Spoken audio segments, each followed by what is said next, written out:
Alors, il faut démontrer par récurrence que pour tout entier naturel n, un est inférieur ou égal à 0. Donc, on va dire, on pose Pn, donc la propriété qui est un inférieur ou égal à 0.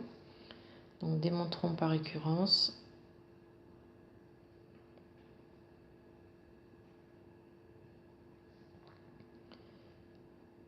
que pour tout n, donc la n, c'est un entier naturel, donc pour tout n appartenant à n, P de n est vrai. Alors, initialisation. Donc, on commence pour n égale 0.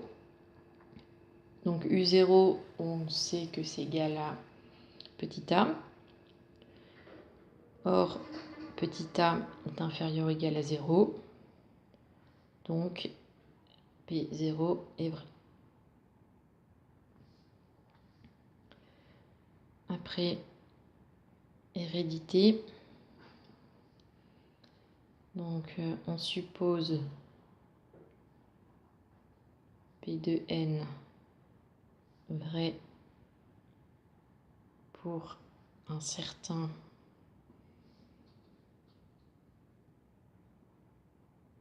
entier naturel, c'est-à-dire que un est inférieur ou égal à 0.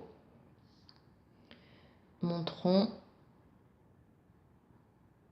que Pn plus 1 est alors vrai. C'est-à-dire que un plus 1 est inférieur ou égal à 0. Donc, un plus 1,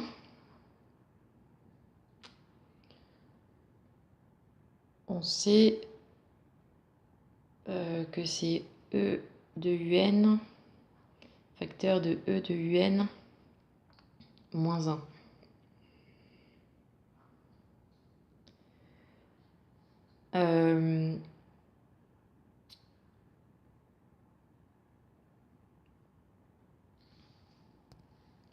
Donc là, il nous faut le signe de un plus 1, parce qu'il faut montrer que c'est négatif.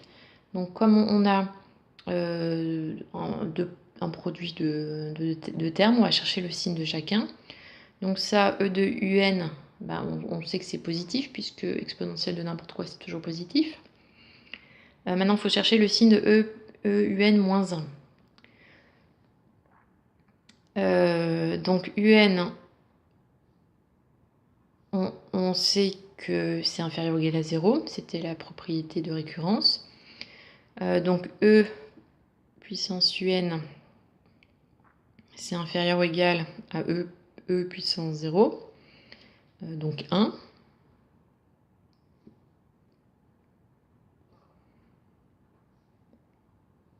Et donc E puissance un moins 1 est inférieur ou égal à 0. Donc du coup, on a un produit d'un nombre positif par un nombre négatif. Donc un plus 1 est inférieur ou égal à 0. Donc Pn plus 1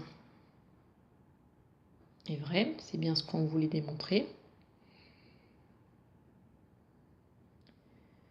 La propriété est héréditaire.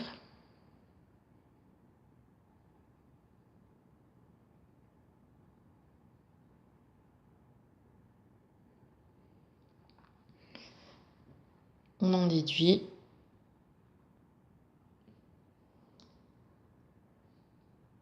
que un est inférieur ou égal à 0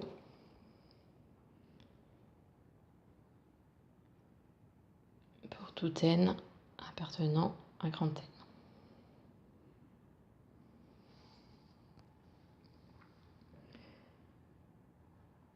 Ensuite, déduire des questions présentent que la suite un est convergente. Donc, on vient de montrer que un est inférieur ou égal à 0 pour tout n appartenant à n.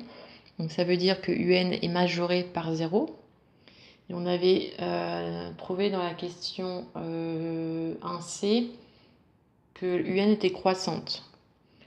Donc du coup, on utilise ça. On utilise le théorème qui nous dit que si une suite est croissante et majorée, alors elle converge. Donc là, on dit la suite UN est croissante et majorée par 0. Donc, elle converge.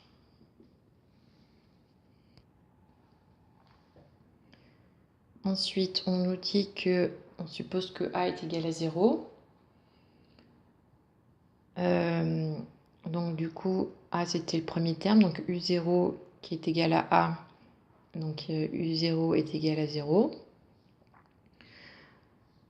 Or, la suite UN, on vient de dire qu'elle était croissante et majorée par 0.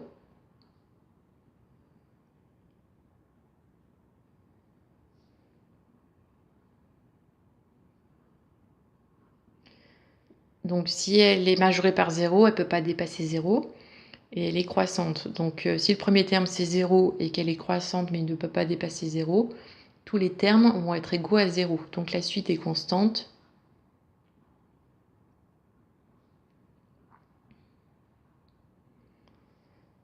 Et UN est égal à 0 pour tout n appartenant à n. Donc du coup la limite c'est 0 puisque tous les termes sont égaux à 0. Donc la limite de UN est égale à 0 quand n tend vers plus l'infini.